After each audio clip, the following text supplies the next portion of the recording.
ಒಂದು ನರೇಟಿವ್ ಅನ್ನುವಂಥದ್ದೇ ಆದರೆ 2014ರ ಚುನಾವಣೆಯಲ್ಲಿ ಒಂದು ದೊಡ್ಡ ನರೇಟಿವ್ ಸೆಟ್ ಆಗಿತ್ತು. 10 ವರ್ಷಗಳ ಕಾಂಗ್ರೆಸ್ ಸರ್ಕಾರ ಜೊತೆಗೆ ಒಂದು ರೀತಿಯಾಗಿರ್ತಕ್ಕಂಥ ದೆಹಲಿಗೆ ಹೊರಗಿನವರಾದ ಲಿಟಲ್ ಡೆಲ್ಲಿಗೆ ಹೊರಗಿನವರಾದ ನರೇಂದ್ರ ಮೋದಿ ಈ ರೀತಿಯ ಒಂದು ನರೇಟಿವ್ ಸೆಟ್ ಆಗಿತ್ತು. ಆ ಕಾರಣದಿಂದ BJP ಒಂದು ಪ್ರಚಂಡ ಬಹುಮತದೊಂದಿಗೆ ಅಧಿಕಾರಕ್ಕೆ ಬಂತು.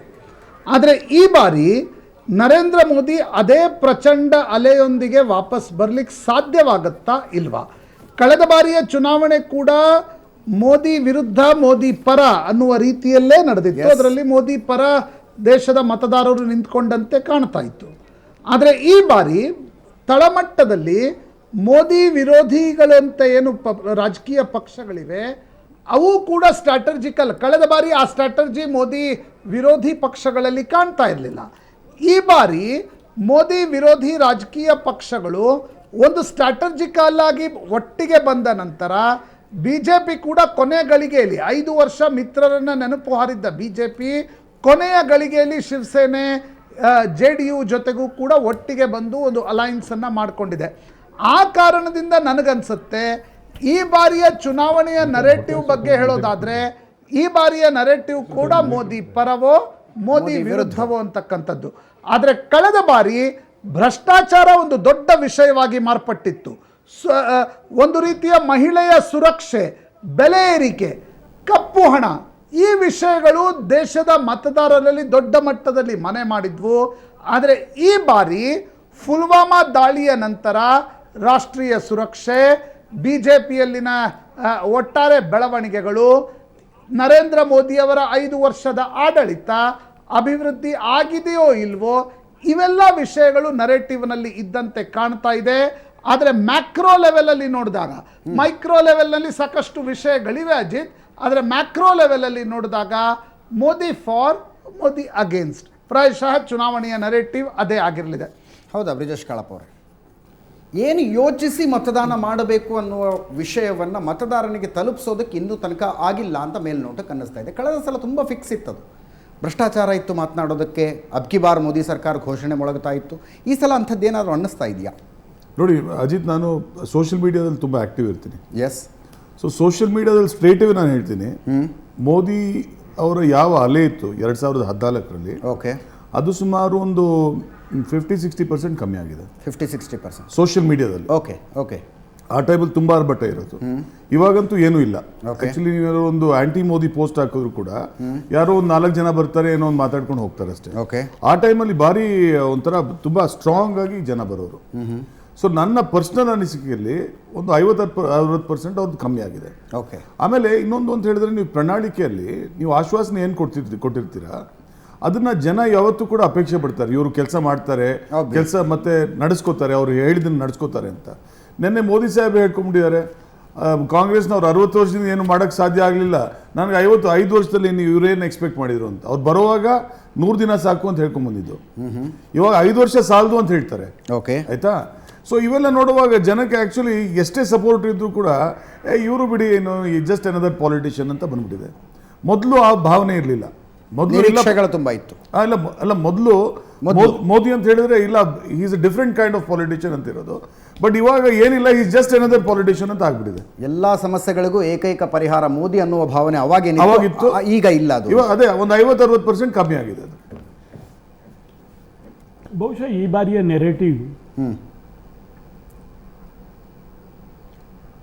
ಒಂದು ಕಡೆ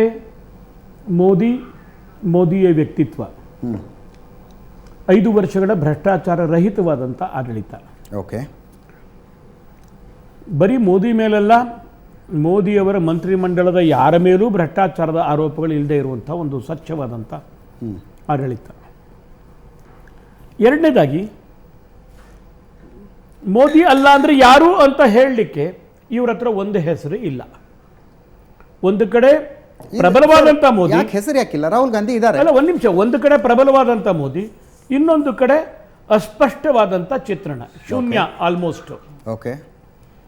ಯಾಕೆಂದರೆ ರಾಹುಲ್ ಗಾಂಧಿ ಅವ್ರನ್ನ ಒಪ್ಕೊಳ್ಳದೇ ಇರುವಂಥ ಅನೇಕ ಜನ ಅವರ ಜೊತೆ ಇದ್ದಂಥವ್ರು, ಬಿಟ್ಟು ಹೋಗಿರುವಂಥವ್ರು, ಫ್ರಂಟ್ಗಳು ಬೇಕಾದಷ್ಟು ಇರೋದನ್ನು ನಾವು ಕಾಣಿಸ್ತಾ ಇದ್ದೀವಿ, ನಾವು ನೋಡ್ತಾ ಇದ್ದೀವಿ ನಾವು.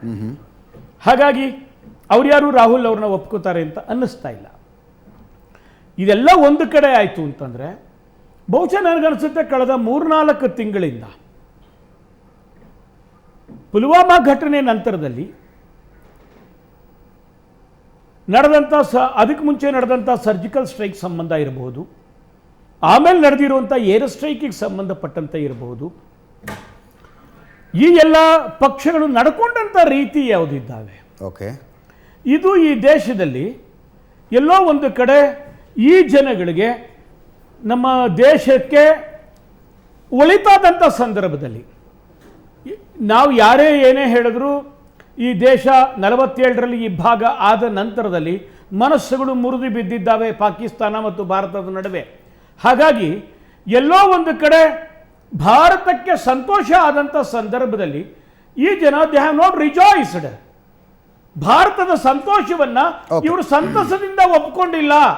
ಇವರೆಲ್ಲೋ ಒಂದು ಕಡೆ ಪಾಕಿಸ್ತಾನದ ಕಡೆಗೆ ನಿಂತ್ಕೋತಾ ಇದ್ದಾರೆ. ನಾಳೆವರೆಗೂ ವೇಟ್ ಮಾಡಬೇಕು. ಸುವರ್ಣ ನ್ಯೂಸ್ನ ಎಕ್ಸ್ಕ್ಲೂಸಿವ್ ಸರ್ವೆ ಬರ್ತಾ ಇದೆ. ಆ ಸರ್ವೆದಲ್ಲಿ ನಾವು ಪ್ರಶ್ನೆ ಕೇಳಿದ್ದೀವಿ, ಸರ್ಜಿಕಲ್ ಸ್ಟ್ರೈಕ್ ಬಗ್ಗೆ ಏನು ಅಭಿಪ್ರಾಯ ಇದೆ, ಅದಕ್ಕೆ ಕಾರಣಕರ್ತರು ಅಂತ ಯಾರನ್ನ ಹೇಳ್ತೀರಿ ನೀವು, ಪುಲ್ವಾಮಾ ದಾಳಿ, ಭಾರತದ ರಾಷ್ಟ್ರೀಯತೆಯ ರಕ್ಷಣೆಗೋಸ್ಕರ ಯಾರು ಮುಖ್ಯ, ಆ ರೀತಿಯಾದಂಥ ಎಲ್ಲ ಪ್ರಶ್ನೆಗಳಿದೆ. ಒಂದೇ ಒಂದು ಸಂಗತಿ ನಾನು ಹೇಳ್ತಾ ಇರೋದು ಏನಂತಂದ್ರೆ, ಪುಲ್ವಾಮಾ ಘಟನೆ ನಡೆದ ನಂತರದಲ್ಲಿ ಇವ್ರು ನಡ್ಕೊಂಡಂಥ ರೀತಿ ಎಷ್ಟು ಅಧಃಪತ ಪಾತಾಳಕ್ಕೆ ಹೋಯ್ತು ಅಂತಂತಂದರೆ, ನಮ್ಮ ಕರ್ನಾಟಕದ ಒಬ್ಬ ರಾಜಕಾರಣಿ, ಕಾಂಗ್ರೆಸ್ನ ಅಖಿಲ ಭಾರತೀಯ ಪ್ರಧಾನ ಕಾರ್ಯದರ್ಶಿ, ಈಗ ಬೆಂಗಳೂರು ಸೌತ್ನಲ್ಲಿ ನಿಂತ್ಕೊಂಡಿರುವಂಥ ಅಭ್ಯರ್ಥಿ, ಮೋದಿ ಅವರಿಗೆ ಪಾಕಿಸ್ತಾನಕ್ಕೆ ಮ್ಯಾಚ್ ಫಿಕ್ಸಿಂಗ್ ಆಗಿದೆ. ಮೋದಿ ಅವರೇ ಈ ಎಲ್ಲ CRPF ಜವಾನರನ್ನ ಬಾಂಬ್ ಹಾಕಿ ಕೊಂದಿದ್ದಾರೆ.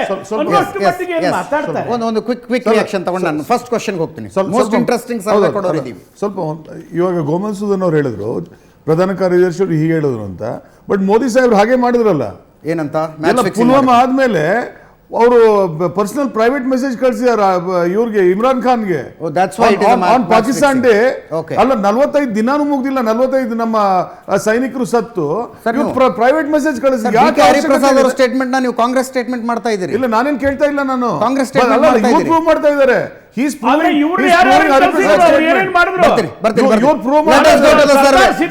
ಜಪ್ಪಿ ಮಾಡ್ಕೊಂಡು ಬರ್ತಾರೆ, ತಪ್ಪಿಕೊಂಡು ಬರ್ತಾರೆ. ಮೋದಿ ಹೋಗ್ಬಿಟ್ಟು ಬಿರಿಯಾನಿ ತಿನ್ಕೊಂಡ್ಬಂದಿದ್ದು. ಸರ್ ಮೋಸ್ಟ್ ಇಂಟ್ರೆಸ್ಟಿಂಗ್ ಸರ್ವೆ ವಿವರಗಳನ್ನು ಕೊಟ್ಟಿದ್ದೀವಿ. ಇನ್ನೊಂದ್ಸಲ ಹೇಳ್ತಾ ಇದ್ದೀನಿ, ಸಿ ವೋಟರ್ ಸಮೀಕ್ಷೆ, ಸಿ ವೋಟರ್ ದೇಶದಾದ್ಯಂತ ನಡೆಸಿರುವಂತಹ ಸಮೀಕ್ಷೆಯ ವಿವರಗಳನ್ನ ಕೆಲವೇ ಕ್ಷಣಗಳಲ್ಲಿ ನಾವು ನಿಮ್ಮೆದುರಿಗಿಡ್ತಾ ಇದ್ದೀವಿ. ಪ್ರಶಾಂತ್, ಇದುವರೆಗೂ ಬಂದಿರುವಂತಹ ಸರ್ವೆಗಳು, ಅನೇಕ ಸರ್ವೆಗಳು ನಂಬರ್ ಗೇಮ್ ಅನ್ನ ಹೇಳ್ತವೆ, ಯಾರ್ಯಾರು ಎಷ್ಟೆಷ್ಟು ಸ್ಥಾನಗಳನ್ನು ಪಡಿಬಹುದು ಅಂತ. NDAಗೆ ಕ್ಲಿಯರ್ ಮೆಜಾರಿಟಿ ಅಂತ ಹೇಳುವಂತಹ ಸರ್ವೆಗಳ ಸಂಖ್ಯೆ ಬಹಳ ಕಡಿಮೆ ಇದೆ. ಏನನ್ನಿಸುತ್ತೆ ಆ ಸರ್ವೆಗಳನ್ನು ನೋಡಿದಾಗ? ಅಜಿತ್ ನೋಡಿ, ಒಂದು ಪ್ಯಾಟರ್ನ್ ಸರ್ವೆಯಲ್ಲಿ ನೋಡ್ಲಿಕ್ಕೆ ಸಿಗ್ತಾ ಇತ್ತು. ಯಾವಾಗಿಂದ? ಕಳೆದ ಸೆಪ್ಟೆಂಬರ್ಗಳಿಂದ ಅನೇಕ ಚಾನೆಲ್ಗಳು ಮತ್ತು ಅನೇಕ ಸರ್ವೆ ಏಜೆನ್ಸಿಗಳು ಸರ್ವೆಗಳನ್ನು ನಡೆಸ್ತಾ ಇವೆ. ಒಂದು ಪ್ಯಾಟರ್ನ್ ನೋಡ್ಲಿಕ್ಕೆ ಸಿಗ್ತಾ ಇತ್ತು. 180ರಿಂದ 210, 220ರವರೆಗೆ BJP ಇತ್ತು. ಅನೇಕ ಕಡೆ 240ರಿಂದ 220, 200ರವರೆಗೆ ಹೋಗಿ ಕೂಡ BJP ತಲುಪಿದ್ದ ಸರ್ವೆಗಳು ಆ ಪ್ಯಾಟರ್ನ್ ನೋಡ್ಲಿಕ್ಕೆ ಸಿಗ್ತಾ ಇತ್ತು. ಆದರೆ ಯಾವಾಗ ಪುಲ್ವಾಮಾ ದಾಳಿಯ ನಂತರ ನ್ಯಾಷನಲ್ ಸೆಕ್ಯೂರಿಟಿಯ ಪ್ರಶ್ನೆ ಬಂತು, ಬಾಲಾಕೋಟ್ ಏರ್ ಸ್ಟ್ರೈಕ್ ಅನ್ನುವ ವಿಷಯ ಜನಮಾನಸದಲ್ಲಿ ಚರ್ಚೆ ಆಗ್ಲಿಕ್ಕೆ ತೊಡಗ್ತೋ, ತದನಂತರ ಮೊದಲ ಬಾರಿಗೆ ಸರ್ವೆಯಲ್ಲಿ BJP ಅಪ್ಪರ್ ಎಡ್ಜ್ ಅನ್ನು ತೋರಿಸ್ತಾ ಇತ್ತು. ಇದಕ್ಕೆ ಇನ್ನೊಂದು ಎಡಿಷನ್ ಕೂಡ ಮಾಡಬೇಕು ಅಂತ ನನಗನ್ಸುತ್ತೆ. ಮೊದಲಿನ ಸರ್ವೆಗಳಲ್ಲಿ ಶಿವಸೇನಾ ಮತ್ತು BJP ಮಹಾರಾಷ್ಟ್ರದಲ್ಲಿ ಒಗ್ಗಟ್ಟಾಗಿ ಸ್ಪರ್ಧಿಸ್ತಕ್ಕಂಥ ಆ ವೇರಿಯೇಬಲ್ ಸರ್ವೆಗಳಲ್ಲಿ ಇರಲಿಲ್ಲ. ಆಸಾಂನಲ್ಲಿ ಆಸಾಂ ಗಣ ಪರಿಷತ್ ಮತ್ತು BJPಯ ಮೈತ್ರಿಕೂಟ ಸರಿಯಾಗಿ ನಡೆದಿರಲಿಲ್ಲ. ಮೂರನೇದು, ಬಿಹಾರದಲ್ಲಿ ಕೂಡ JDU BJP ನಡುವೆ ಒಂದು ಮೈತ್ರಿಕೂಟವೇನೋ ಏರ್ಪಟ್ಟಿತ್ತು, ಆದರೆ ಟಿಕೆಟ್ ಹಂಚಿಕೆ ಹೇಗಾಗುತ್ತೆ ಅಂತಕ್ಕಂಥದ್ರ ಬಗ್ಗೆ ಅಸ್ಪಷ್ಟತೆಗಳಿದ್ವು. ಉತ್ತರ ಪ್ರದೇಶದಲ್ಲಿ ಮಹಾಗಠಬಂಧನ್ನ ಪ್ರಭಾವದ ಬಗ್ಗೆ ಕೂಡ ವಿಭಿನ್ನ ರೀತಿಯಾಗಿರ್ತಕ್ಕಂಥ ಸರ್ವೇಕ್ಷಣೆಗಳು ಕೇಳಿ ಬರ್ತಾ ಇದ್ವು. ಆದರೆ ಬಾಲಾಕೋಟ್ನ ಏರ್ ಸ್ಟ್ರೈಕ್ನ ನಂತರ ಸ್ವಲ್ಪ ಮಟ್ಟಿಗೆ BJP ತನ್ನ ಹೆಚ್ಚಿಸಿಕೊಂಡಂತೆ ಸರ್ವೇಯರ್ಸ್ಗಳಿಗೆ ಕಾಣ್ತಾ ಇದೆ. ಆದ್ರೆ ಅಂತಿಮವಾಗಿ ಸಮೀಕ್ಷೆ ತೋರಿಸೋದಕ್ಕೆ ತುಂಬಾ ಹೊತ್ತು ಕಾಯಿಸೋದು ಬೇಡ. ನಮ್ಮ ಪ್ರಧಾನ ಸಂಪಾದಕರಾದ ರವಿ ಹೆಗಡೆ ಅವರು ಕೂಡ ನಮ್ಮನ್ನು ಜಾಯ್ನ್ ಆಗಿದ್ದಾರೆ. Sir, welcome to the show. ಅವರಿಗೆ ಏನಂದ್ರೆ ಗೊತ್ತು, ದೇವೇಗೌಡರಿಗೆ ಯಾವತ್ತು ಇತರೆ ಅಂತ ಹೇಳಿದಾಗ ಬಹಳ ಹರ್ಟ್ ಆಗತ್ತೆ ಅಂತ ಗೊತ್ತು. ಆ ಕಾರಣಕ್ಕಾಗಿ ಮತ್ತೆ ಅವ್ರಿಗೆ ಆ ಒಂದು ಯಾವಾಗ ಸಮೀಕ್ಷೆಯಲ್ಲಿ ಯಾವತ್ತು JDS ಅನ್ನ ಇತರೆ ಅಂತ ಸೇರಿಸ್ತಾರೆ ಅಂತ ಪದೇ ಪದೇ ಅವರು ದೇವೇಗೌಡರು ಈ ಹೇಳ್ತಾರೆ. ಸಮೀಕ್ಷೆ ನಡೀತಿದ್ದ ಸಮಯ ಇವಾಗ ಅಜಿ 15 ದಿನಗಳ ಹಿಂದಿಂದು ಅಂತ ಅಂದ್ರೆ ಸಿ ವೋಟರ್ ಅಧಿಕೃತವಾಗಿ ಮ್ಯಾನಿಫೆಸ್ಟೋ ಬರೋದಕ್ಕೆ ಮೊದಲು ಅಫ್ಕೋರ್ಸ್ ಮ್ಯಾನಿಫೆಸ್ಟೋ 2 ದಿವಸದ ಹಿಂದೆ ಬಿಟ್ಟಿದ್ದೀರಿ ನೀವು.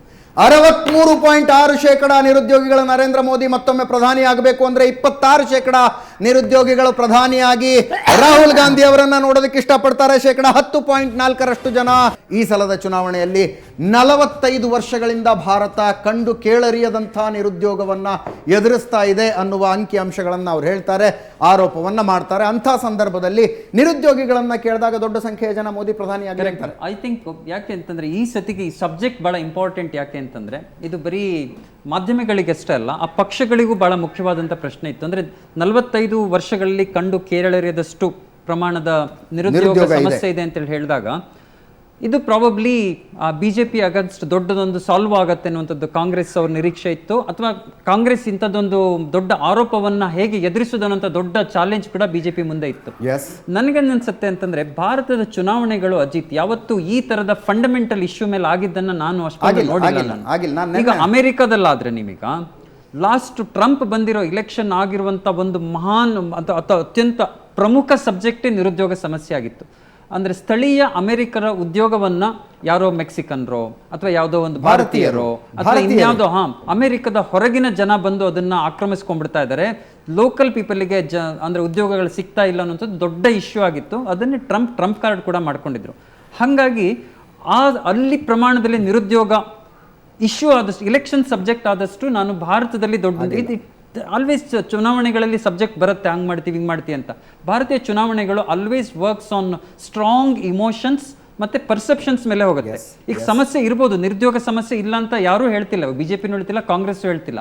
ಬಟ್ ಅದನ್ನ ನೀವು ಹೇಗೆ ಜನರನ್ನ ಕನ್ವಿನ್ಸ್ ಮಾಡ್ತೀರಿ, ಅದನ್ನ ಯಾವ ರೀತಿಯ ಪರ್ಸೆಪ್ಷನ್ ಅನ್ನ ಬಿಲ್ಡ್ ಮಾಡ್ತೀರಿ ನೀವು, ಅಥವಾ ಈ ಸಮಸ್ಯೆ ಇದೆ ಅಂತಂದ್ರೆ ಈ ಸಮಸ್ಯೆಯನ್ನು ಬಿಟ್ಟು ನೀವು ಬೇರೆ ಕಡೆಗೆ ಅದನ್ನ ಡೈವರ್ಟ್ ಮಾಡೋಕ್ಕಾಗತ್ತಾ ಅಂತ ಒಂದ್ ಕಡೆ ಒಬ್ರು ನೋಡಿದ್ರೆ ಅದನ್ನ ಇಲ್ಲ ನೀವು ಇದೇ ಕಡೆಗೆ ಫೋಕಸ್ ಮಾಡಿ ಅಂತ ಹೇಗೆ ನೀವು ಪರ್ಸೆಪ್ಷನ್ ಬಿಲ್ಡ್ ಮಾಡ್ತೀವಿ ಅನ್ನೋದ್ರ ಮೇಲೆ ನನ್ನ ಪ್ರಕಾರ ಹೋಗುತ್ತೆ ಅಂತ ಅನ್ಸುತ್ತೆ. ಈಗ ಯುವಕರ ದೃಷ್ಟಿಯಲ್ಲಿ ಇದೆಯಲ್ಲ, BJPಯ ಟ್ರಂಪ್ ಕಾರ್ಡ್ ಯುವಕರು, ಅವ್ರಿಗೆ ಉದ್ಯೋಗ ಇದೆಯೋ ಇಲ್ವಾ ಅನ್ನುವಂಥದ್ದು ಸೆಕೆಂಡರಿ.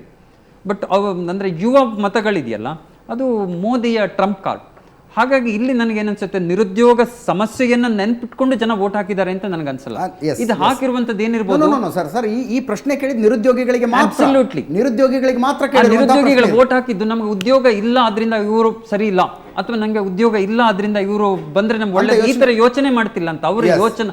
ನಿರುದ್ಯೋಗಿಗಳು ಆಗಿದ್ರೂ ಕೂಡ ಅವರ ಆದ್ಯತೆ ಸಮಥಿಂಗ್ ಎಲ್ಸ್ ಇರುತ್ತೆ, ಸಮಥಿಂಗ್ ಏನೋ ಭಾವನಾತ್ಮಕ ಬಹಳ ಸ್ಟ್ರಾಂಗ್ ಇರುವಂತ ಸಬ್ಜೆಕ್ಟ್ ಇರ್ಬೋದು. Probably that is the reason they are going are swinging towards that side. Modi ನಮಗೆ ನೌಕರಿ ಕೊಟ್ಟಿಲ್ಲ ಆದ್ರೂ ನಾವು ಮೋದಿಗೆ ವೋಟ್ ಹಾಕ್ತೀವಿ. ಇಲ್ಲ, ಇದರಲ್ಲಿ 63.6% ಜನ ಹೇಳ್ತಾರೆ. 63.6 ಅಂದ್ರೆ ಈ ಸ್ಟ್ಯಾಟಿಸ್ಟಿಕ್ಸ್ ಅಲ್ಲಿ it's like saying that more things are concealed than shown. ಮೊದಲು ನೀವು ನೋಡ್ಬೇಕಾಗುತ್ತೆ, ನೀವು ಫಸ್ಟ್ ನಿರುದ್ಯೋಗಿಗಳ ಪಟ್ಟಿಯಲ್ಲಿ ಸಿಗುತ್ತೆ ನಿಮಗೆ. ಆಮೇಲೆ ಎರಡನೇದು ಸಮೀಕ್ಷೆ ಮಾಡೋ ಸಂದರ್ಭದಲ್ಲಿ ಯಾವ ನಾನು ಕಂಪ್ಲೀಟ್ ಮಾಡ್ತೀನಿ. ಅಲ್ಲ, ನೀವು ಯುವರ್ ಪ್ಯಾಕ್ಟ್ ಅಲ್ಲ, your pact against me. So ಸ್ವಲ್ಪ ಅವಕಾಶ ಕೊಡಿ. ಯುವರ್ ಪ್ಯಾಕ್ಟ್ ನಾನು ಅದಕ್ಕಿಂತ ಯುವರ್ ಪ್ಯಾಕ್ಟ್ ಅಗೇನ್ಸ್ಟ್ ಮೀ, ಅದಕ್ಕೋಸ್ಕರ ನಂಗೆ ಸ್ವಲ್ಪ ಅವಕಾಶ ಕೊಡಿ. ಒಂದು, ನೀವು ಎಷ್ಟು ಜನರನ್ನು ಮಾತಾಡ್ಸಿದ್ದೀರಿ, ಮತ್ತೆ ಎರಡನೇದು because I have also know what surveys are. ಎರಡನೇದು, ನೀವು ಹೇಗೆ ನಿರುದ್ಯೋಗಿಗಳನ್ನ ಚೂಸ್ ಮಾಡ್ತೀರಿ, ಯಾವ ಲೆಕ್ಕದ ನಿರುದ್ಯೋಗಿಗಳನ್ನ ಚೂಸ್ ಮಾಡ್ತೀರಿ. ಬೇರೆ ಬೇರೆ ವರ್ಗದ ನಿರುದ್ಯೋಗಿಗಳಿದ್ದಾರೆ, ಆಯ್ತಾ. ಸೊ ಎಲ್ಲರೂ ಒಂದೇ. ಇವಾಗ ಒಬ್ಬ ಡ್ರೈವರ್ ಕೆಲಸ ಇಲ್ಲದೆ ಇರೋನು ಅವನೊಂದು ಮಟ್ಟಕ್ಕೆ ಇರ್ತಾನೆ, ಇನ್ನೊಬ್ಬ ಒಂದು IT ವರ್ಕರ್ ಇರ್ತಾನೆ. ಎಲ್ಲರನ್ನು ಒಂದೇ ತಕಡಿಯಲ್ಲಿ ನೀವು ತೂಗಕ್ಕಾಗಲ್ಲ. ಸೊ ಅದಕ್ಕೋಸ್ಕರ ನೀವು ಆಮೇಲೆ ಇನ್ನೊಂದು ವಿಚಾರ ಅಂತ ಹೇಳಿದ್ರೆ, ನೀವು ಅದು ಎಷ್ಟು ಜನರನ್ನ ನೀವು ಚೂಸ್ ಮಾಡಿದ್ದೀರಿ. ನಿರುದ್ಯೋಗಿಗಳು ಇವತ್ತು 20 ಜನರನ್ನ ತಗೊಂಡು ಅದ್ರಲ್ಲಿ ನೀವು 63.4 ಅಂತ ಹೇಳಿದ್ರೆ ಅದಕ್ಕೆ ಅರ್ಥ ಬರೋಲ್ಲ. ಅದಕ್ಕೋಸ್ಕರ ನಂಬರ್ಸ್ ಕೌಂಟ್ ಆಗಿ ನಾನು ಕೇಳಲ್ಲ ನಿಮ್ಮನ್ನ, ನಂಬರ್ಸ್ ಎಷ್ಟಿದೆ ಅಂತ ನಾನು ಕೇಳಲ್ಲ, ಆಯ್ತಾ. Wrong sampling, inadequate size of sampling, ಇವೆಲ್ಲ ಕೌಂಟ್ ಆಗ್ತದೆ. ಸೊ ಅದಕ್ಕೋಸ್ಕರ ಆಮೇಲೆ ಇನ್ನೊಂದು ವಿಚಾರ ಅಂತ ಹೇಳಿದ್ರೆ, ನಮ್ಮ ಪ್ರಣಾಳಿಕೆ ಬಂದಿದ್ದು ನಿನ್ನೆ. ಸೊ ಅದಾದ್ಮೇಲೆ ಇವಾಗ ನೀವು ಒಂದು ಸರ್ವೆ ಮಾಡಿದ್ರೆ ಅದು ಖಂಡಿತವಾಗ್ಲೂ ಅದಕ್ಕೆ ಎಫೆಕ್ಟ್ ಆಗಿರುವಂಥದ್ದು, ಇಂಪ್ಯಾಕ್ಟ್ ಆಗಿರುವಂಥದ್ದು. ಯಾಕೆಂತ ಹೇಳಿದ್ರೆ ನಾವು ಮೊದಲನೇ ಬಾರಿ ನಾವು ಘೋಷಣೆ ಮಾಡಿರುವಂಥದ್ದು, ನಾವು ಹೀಗೆ ಕೆಲಸ ಮಾಡ್ತೀವಿ ಅನ್ನೋಂಥದ್ದು ನಾವು ಘೋಷಣೆ ಮಾಡಿರೋದು ನೆನ್ನೆನೆ. ಸೊ ಇದಕ್ಕೆ ಮೊದಲು ನಾವು ಮಾಡಿರ್ಲಿಲ್ಲ. So, ಆಯ್ತಾ So, ನೀವು 15 ದಿನಕ್ಕೆ ಮೊದಲು ನೀವು ಮಾಡಿರುವಂತದ್ದು ಇದಕ್ಕೆ ಅಪ್ಲಿಕಬಿಲಿಟಿ ಇರೋದಿಲ್ಲ ಅಂತ ನನ್ನ ಭಾವ. ಈಗ ಸರ್ವೆ ಮಾಡಿದ್ರೆ ಪ್ರಣಾಳಿಕೆ ಬಂದ ನಂತರ ಈ ನಂಬರ್ ಚೇಂಜ್ ಆಗುತ್ತೆ ಅಂತ ನಿರೀಕ್ಷೆ. ಅದು ಒಂದು ಇರ್ಬೋದು. ಬಟ್ ಇನ್ನೊಂದೇನು ಅಂತಂದ್ರೆ ನಿರುದ್ಯೋಗ ಸಮಸ್ಯೆಯನ್ನು ಚುನಾವಣೆ ವಿಷಯವನ್ನ ಮಾಡೋದಕ್ಕೆ Congress has tried it's level 100%. ಯಾಕೆಂತಂದ್ರೆ ಹಿಂದೆ ಈ ಪಕೋಡಾಗಳನ್ನ ಮಾರಿ ಈ ನಿರುದ್ಯೋಗ ಸಮಸ್ಯೆಯನ್ನು ಹೈಲೈಟ್ ಮಾಡೋದಕ್ಕೆ ಕಾಂಗ್ರೆಸ್ ಟ್ರೈ ಮಾಡಿದ್ರು. ಅಂದರೆ ಉದ್ಯೋಗ ಕೊಡ್ತೀನಿ ಅಂತಂದ್ರು, ಬಟ್ ಇವತ್ತು ನೀವು ಪಕೋಡ ಮಾರಿ ನೀವು ಉದ್ಯೋಗ ಮಾಡಿ ಅಂತೇಳಿ ಹೇಳ್ತಿದ್ದಾರೆ ಅನ್ನೋ ಮೂಲಕ ಮಾಡಿದ್ರು. ಅಥವಾ ಈ ಇಲೆಕ್ಷನ್ ಇನ್ನೇನು ಘೋಷಣೆ ಆಗುತ್ತೆ ಅನ್ನೋ ಸಂದರ್ಭದಲ್ಲಿ ಒಂದು ಸ್ಟ್ಯಾಟಿಸ್ಟಿಕ್ಸ್ ಹೊರಗಡೆ, ಅದು ಇನ್ನು ಸರ್ಕಾರ ಅಧಿಕೃತವಾಗಿ ಬಿಟ್ಟಿರಲಿಲ್ಲ. But of course Congress is also big party, they also ಅವ್ರದ್ದು ಕೈಗಳು ಕೂಡ ತುಂಬ ಉದ್ದ ಇರುತ್ತೆ, ಅವ್ರಿಗೂ ಕೂಡ ಸರ್ಕಾರದ ದಾಖಲೆಗಳಲ್ಲಿ ಸಿಗತ್ತೆ. ಅವ್ರು ಸಿಕ್ಕಿರೋ ಪ್ರಕಾರ 45 ವರ್ಷದಲ್ಲಿ ಅತ್ಯಂತ ಕಡಿಮೆ ಉದ್ಯೋಗ ಸಿಕ್ಕಿದೆ, ನಿರುದ್ಯೋಗ ಸಮಸ್ಯೆ ಅತ್ಯಂತ ಹೈಯೆಸ್ಟ್ ಇದೆ ಅನ್ನೋದನ್ನ ಹೇಳಿದ್ರು. ಇದರಲ್ಲಿ ಅಂದರೆ they try to do their best. But ನಾನು ಅದೇ ಹೇಳಿದಾಗೇ ನಿರುದ್ಯೋಗಿಗಳೆಲ್ಲರೂ ನಂಗೆ ಉದ್ಯೋಗ ಇಲ್ಲ ಅಂತ ಮೋದಿಗೆ ವೋಟ್ ಹಾಕಲ್ಲ ಅನ್ನುವಂಥ ಒಂದು ರೀತಿ ಅಂತ ಅಂಶ ನನಗೆ ಕಾಣಿಸ್ತಾ ಇದೆ ಇದರಲ್ಲಿ. ಐ ಥಿಂಕ್ ಇವ್ರು ಹೇಳಿದಂಗೆ ಇವರ ಪ್ರಣಾಳಿಕೆ ಬರೋಕ್ಕಿಂತ ಮೊದಲೇ ಇರೋದ್ರಿಂದ ಈ ಸಂಖ್ಯೆ ಇರ್ಬೋದು. ಪ್ರಣಾಳಿಕೆ ಬಂದ ನಂತರ ಈ ಸಂಖ್ಯೆ ಚೇಂಜ್ ಆಗುವಂಥ ಚಾನ್ಸಸ್ ಆಲ್ವೇಸ್ ಇದೆ. ಎದ್ದಂಥ ಅಷ್ಟು ಪ್ರಶ್ನೆಗಳಿಗೆ ಪ್ರಧಾನಿ ನರೇಂದ್ರ ಮೋದಿ ಮೂತೋಡ್ ಅನ್ನುವಂಥ ಉತ್ತರ ಕೊಟ್ಟಿದ್ದಾರೆ ಸರ್. ಉತ್ತರ ಕೊಡದೇ ಇರೋದು ಈ ನಿರುದ್ಯೋಗಕ್ಕೆ. ಅಲ್ಲ, ಇದಕ್ಕೂ ನಿರುದ್ಯೋಗದ ಸ್ಟ್ಯಾಟಿಸ್ಟಿಕ್ಸ್ಗೆ ಯಾವತ್ತೂ ಮೂತೋಡ್ ಅನ್ನುವಂಥ ಖಡಾಖಂಡಿತ ಉತ್ತರ ಬರಲೇ ಇಲ್ಲ. ಅಲ್ಲ, ಇದಕ್ಕೂ ಪಾರ್ಲಿಮೆಂಟ್ ಅಲ್ಲಿ ಉತ್ತರ ಕೊಟ್ಟರವರು. ಸ್ವಯಂ ಉದ್ಯೋಗವನ್ನ ನೀವು ಉದ್ಯೋಗ ಅಂತ ಹೇಳಿ ಕನ್ಸಿಡರ್ ಮಾಡ್ತಾ ಇಲ್ಲ. ಓಕೆ, ಉದ್ಯೋಗ ಅಂತ ನೀವು ಕನ್ಸಿಡರ್ ಮಾಡ್ತಾ ಇರೋದು ಆರ್ಗನೈಸ್ಡ್ ಸೆಕ್ಟರ್ ನಲ್ಲಿ ಸಿಗುವಂತ ಏನು ಎಂಪ್ಲಾಯ್ಮೆಂಟ್ ಇದೆ ಅದು ಮಾತ್ರನೇ. ಒಬ್ಬ ಸೆಲ್ಫ್ ಎಂಪ್ಲಾಯ್ಡ್ ಏನಿದ್ದಾವೆ, ನಾವು 15 ಕೋಟಿ ಜನರಿಗೆ ನಾವು ಸಾಲ ಕೊಟ್ಟಿದ್ದೀವಿ ಮುದ್ರಾ ಯೋಜನೆಯಲ್ಲಿ. ಆ ಕಾರಣಕ್ಕೋಸ್ಕರವಾಗಿ ಈ ತರದ ಏನು ಸಂಗತಿಗಳಿದ್ದಾವೆ ಇದು ಜನರಿಗೆ ಅನ್ನಿಸ್ತಾ ಇಲ್ಲ. ಒಂದು ಸಣ್ಣ ಬ್ರೇಕ್ನ ಸಮಯ ಆಗಿದೆ.